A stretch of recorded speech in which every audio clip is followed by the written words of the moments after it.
ছাত্র জনতার অভ্যুত্থানের 1 মাস পূর্ণ হবে কাল। এটি দেশব্যাপী উদযাপন করা হবে।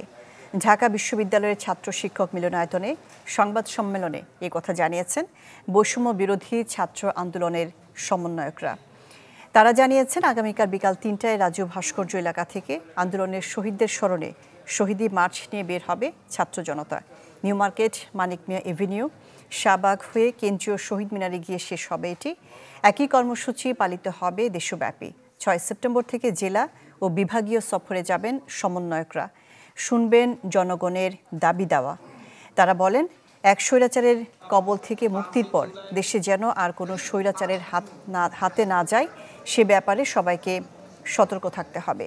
যারা মুজিববাদকে পুঁজি করে, যারা হাসিনাকে পুঁজি করে, শেখ মুজিবকে পুঁজি করে, যারা 24 পর্যন্ত এই ফেসিবাদকে টেনে নিয়ে এসছে, এই প্রজন্মকে এই মেন্টাল ট্রমাতে যে ফেলেছে, সেটির দায়ভার তাদেরকে নিতে হবে।